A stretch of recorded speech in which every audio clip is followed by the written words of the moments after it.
परिचय। आज दो मित्र रॉय और सेड पिकनिक मनाने के लिए एक समुद्र तट पर आए और उन्होंने खूब आनंद लिया। यह तट प्राकृतिक सुंदरता से भरपूर है और मैं इस प्रकार की दृश्यावली बहुत पसंद करता हूं।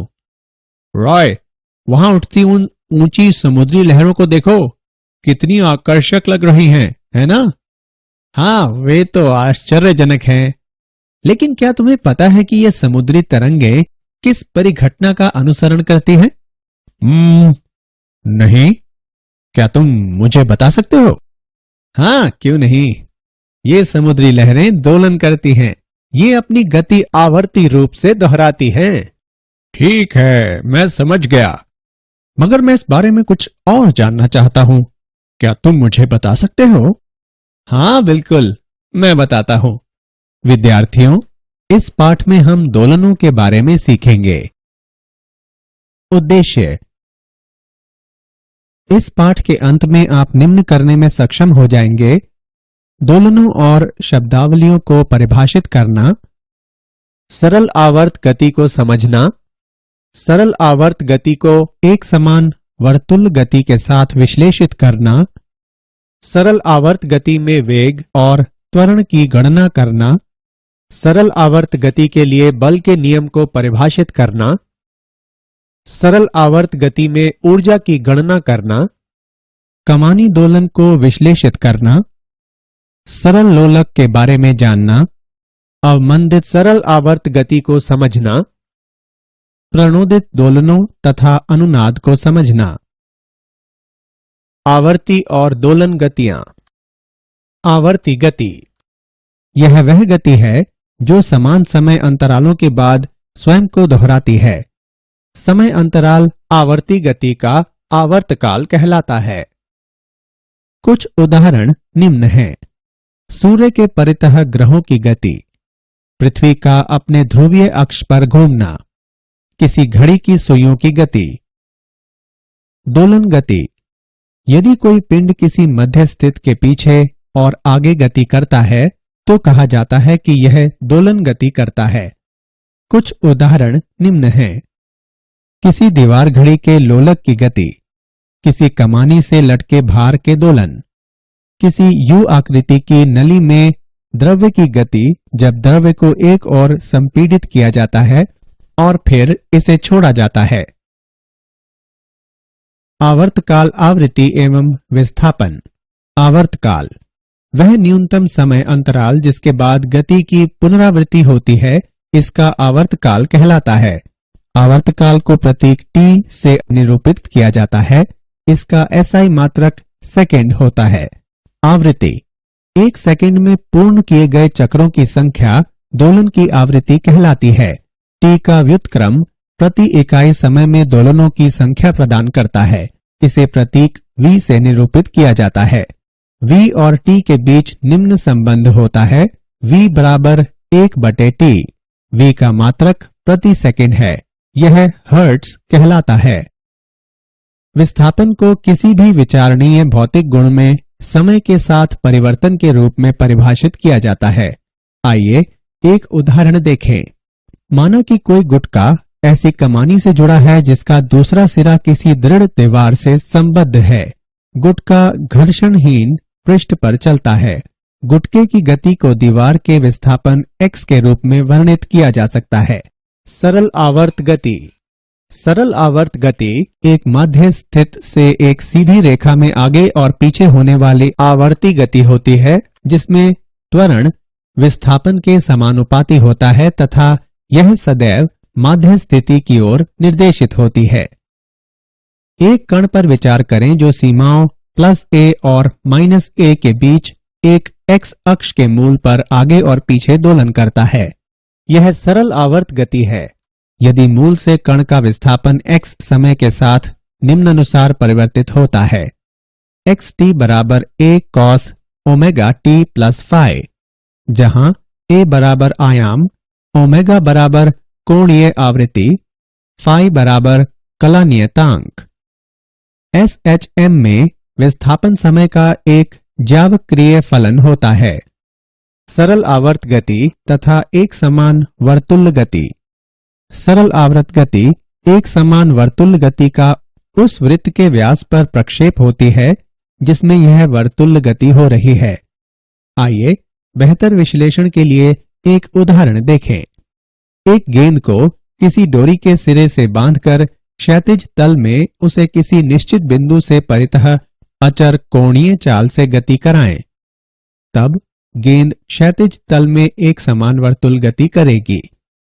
अपनी आंख को गति के तल में केंद्रित करके तिरछी ओर से या सामने से गेंद का अवलोकन करें। गेंद एक क्षैतिज रेखा के अनुदिश इधर उधर गति करती प्रतीत होगी, जिसमें घूर्णन का बिंदु मध्य बिंदु होगा।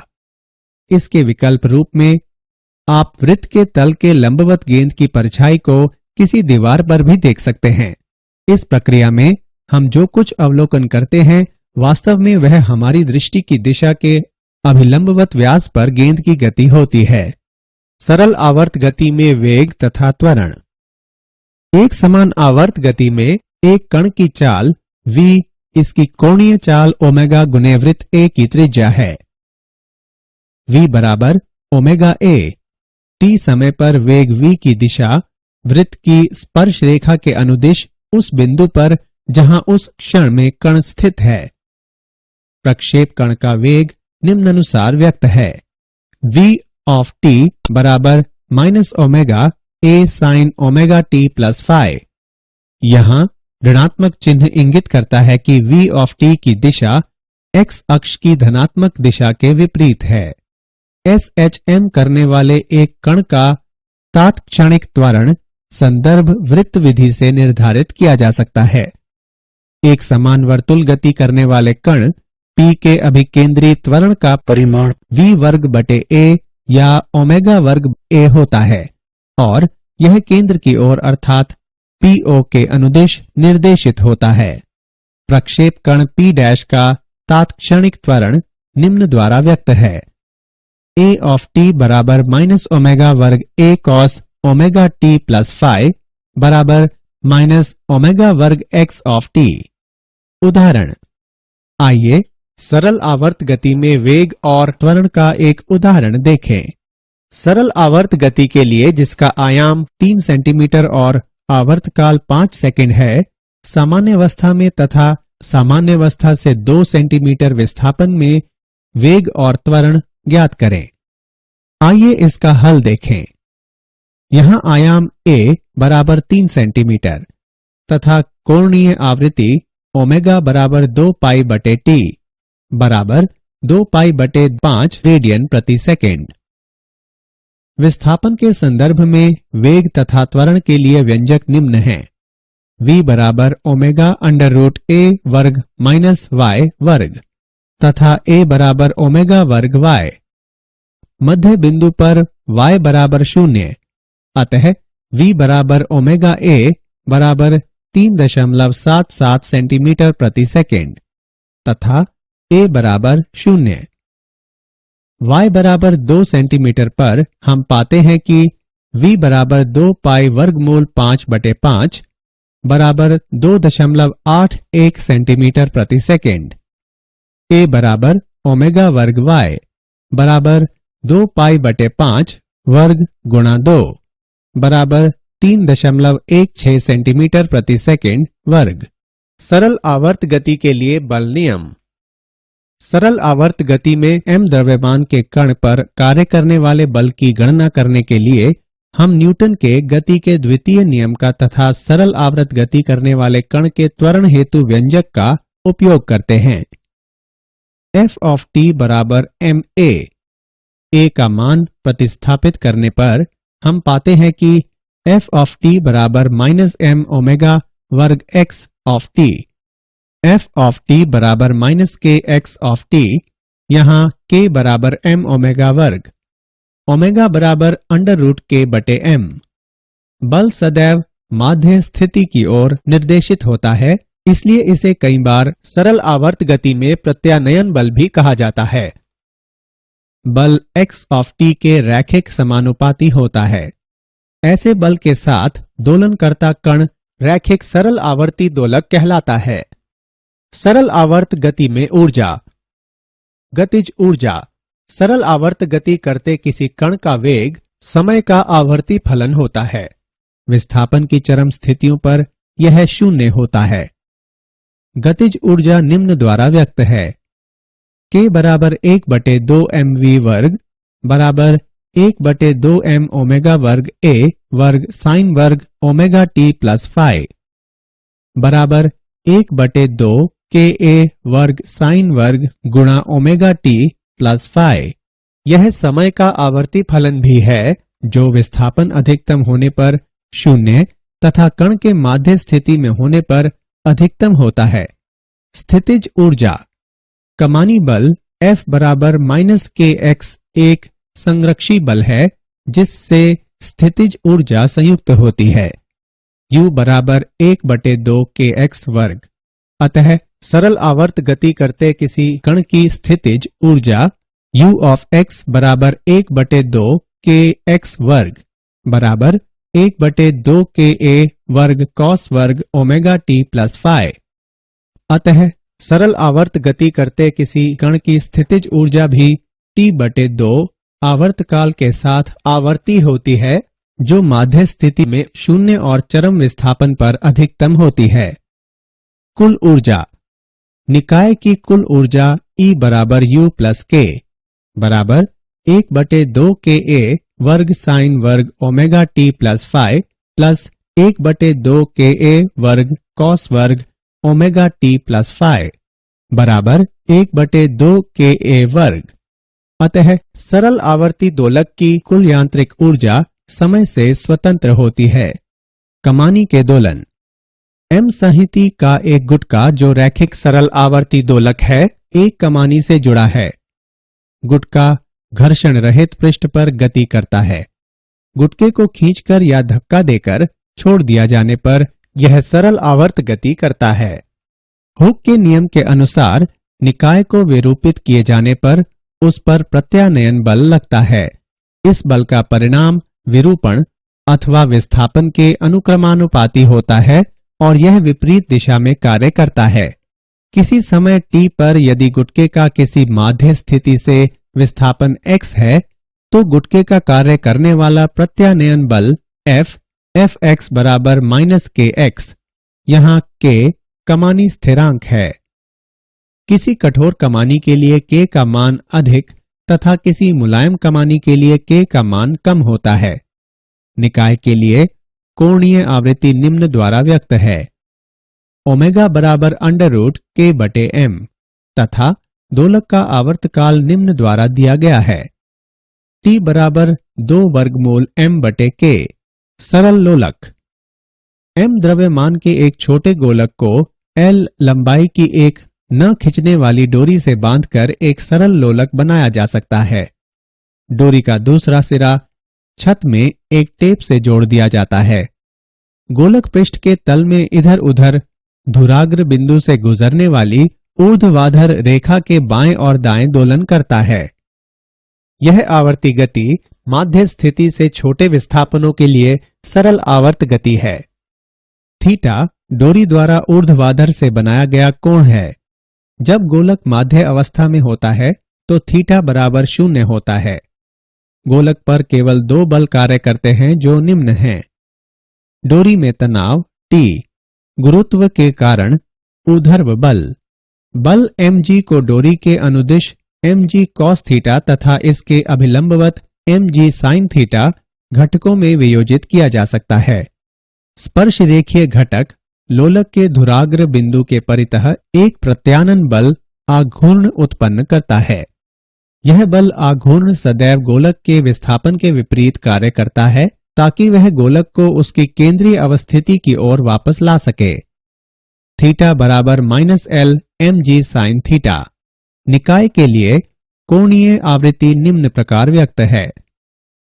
ओमेगा बराबर √mgl/I तथा आवर्तकाल निम्न प्रकार व्यक्त है। T बराबर √I/mgl। चूंकि सरल लोलक की डोरी द्रव्यमानहीन है इसलिए घूर्णी जड़त्व ml वर्ग होगा। अब सरल लोलक का आवर्तकाल निम्न होगा T बराबर वर्गमूल L/G। अवमंदित सरल आवर्त गति। कई बार वायु में गति करते किसी सरल लोलक की गति धीरे धीरे मंद होती जाती है। ऐसा इसलिए होता है क्योंकि वायु का घर्षण बल तथा टेक पर घर्षण बल लोलक की गति का विरोध करते हैं तथा इसकी ऊर्जा का धीरे धीरे क्षय करते हैं। ये अवमंदित दोलन कहलाते हैं। अवमंदित दोलनों में निकाय की ऊर्जा का नियंत्रण क्षय होता है, लेकिन छोटे अवमंदनों के लिए दोलन लगभग आवर्ती रहते हैं। क्षयकारी बल व्यापक रूप में घर्षण बल ही होते हैं। अवमंदन बल परिवेशी माध्यम की प्रकृति पर निर्भर करते हैं। यदि गुटके को एक द्रव्य में डुबोया जाए तो अवमंदन का परिणाम काफी अधिक होगा और ऊर्जा का क्षय अधिक तीव्रता से होगा। अवमंदन बल सामान्यतः गोलक के वेग के अनुक्रमानुपाती होता है तथा यह वेग की दिशा के विपरीत कार्य करता है। यदि अवमंदन बल को Fd से व्यक्त करें तो हम पाते हैं कि Fd बराबर -bv। प्रणोदित दोलन। जब किसी सरल लोलक को छोड़ा जाता है तो यह अपनी स्वाभाविक आवृत्ति ओमेगा के साथ दोलन करता है और ये दोलन मुक्त दोलन कहलाता है। सभी मुक्त दोलन सदैव उपस्थित रहने वाले अवमंदन बलों के कारण समय के साथ समाप्त हो जाते हैं। जब कोई बाह्य बल दोलनों को बनाए रखता है तो ये दोलन परिचालित या प्रणोदित दोलन कहलाते हैं। बाह्य बल स्वयं आवर्ती होता है जिसकी आवृत्ति ओमेगा डी परिचालित आवृत्ति कहलाती है। निकाय अपनी प्रवृत्ति आवृत्ति ओमेगा के साथ दोलन नहीं करता बल्कि बाह्य बल की आवृत्ति ओमेगा डी के साथ दोलन करता है। अनुनाद। परिचालक आवृत्ति का वस्तु के दोलन के प्राकृतिक आवृत्ति के बराबर होने की स्थिति में दोलन के आयाम के अधिकतम होने की परिघटना को अनुनाद कहते हैं। आइए इसे एक उदाहरण से समझें। विभिन्न लंबाइयों के 5 सरल लोलक एक ही डोरी से लटकाए गए हैं। लोलकों 1 और 4 की लंबाइयां बराबर हैं तथा अन्य की लंबाइयां भिन्न हैं। अब हम लोलक 1 को गतिमान करते हैं। संबद्ध डोरी से होकर ऊर्जा उस लोलक से अन्य लोलकों को स्थानांतरित होती है जिसके फलस्वरूप वे भी दोलन करने लगते हैं। परिचालन बल संबद्ध डोरी द्वारा प्रदान किया गया है। इस बल की आवृत्ति लोलक 1 के दोलन की आवृत्ति के समान होती है। लोलकों 2, 3 और 5 की अनुक्रियाएं हैं। वे पहले विभिन्न आयामों से अपनी अपनी प्राकृतिक आवृत्तियों के दोलन करते हैं, परंतु यह गति अवमंदित हो जाती है और बनी नहीं रह पाती। लोलक 4 की अनुक्रिया लोलकों के इस सेट के विपरीत होती है। यह लोलक 1 के समान आवृत्ति के साथ दोलन करता है और इसका आयाम धीरे धीरे बढ़ता हुआ काफी अधिक हो जाता है। अनुनाद की भांति अनुक्रिया देखी जाती है। मूल्यांकन। आगे बढ़ने से पहले आइए देखें कि आपने कितना सीखा। सही विकल्प को उठाकर उसके संगत स्थान पर रखें। क्या आप जानते हैं? गति के मध्य बिंदु पर स्थितिज ऊर्जा न्यूनतम होती है और अधिकतम विस्थापन पर स्थितिज ऊर्जा अधिकतम होती है।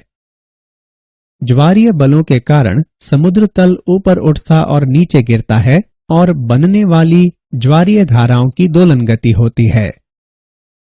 1656 में डच वैज्ञानिक क्रिश्चियन हजेंस ने पहली पेंडुलम घड़ी का निर्माण किया। तत्समय प्रचलित यांत्रिक घड़ियों की तुलना में यह महत्वपूर्ण सुधार था। इनकी सर्वोत्तम शुद्धता को प्रतिदिन 15 मिनट के विचलन से बढ़ाकर प्रतिदिन लगभग 15 सेकंड तक कर दिया गया। सारांश। आइए हमने जो कुछ सीखा है उसे संक्षेप में दोहराएं। वह गति जो समान समय अंतरालों के बाद खुद को दोहराती है आवर्ती गति कहलाती है। यदि कोई पिंड किसी माध्य स्थित से पीछे और आगे की गति करता है तो कहा जाता है कि यह दोलन गति करता है। 1 सेकंड में पूर्ण किए गए चक्रों की संख्या दोलन की आवृत्ति कहलाती है। विस्थापन को किसी भी विचारणीय भौतिक गुण में समय के साथ परिवर्तन के रूप में परिभाषित किया जाता है। सरल आवर्त गति एक माध्य स्थिति से एक सीधी रेखा में आगे और पीछे होने वाली आवर्ती गति होती है, जिसमें त्वरण विस्थापन के समानुपाती होता है तथा यह सदैव माध्य स्थिति की ओर निर्देशित होती है। सरल आवर्ती दोलक की कुल यांत्रिक ऊर्जा समय से स्वतंत्र होती है। जब किसी सरल लोलक को छोड़ा जाता है तो यह अपनी स्वाभाविक आवृत्ति ओमेगा के साथ दोलन करता है और ये दोलन मुक्त दोलन कहलाता है। परिचालक आवृत्ति का वस्तु के दोलन के प्राकृतिक आवृत्ति के बराबर होने की स्थिति में दोलन के आयाम के अधिकतम होने की परिघटना को अनुनाद कहते हैं।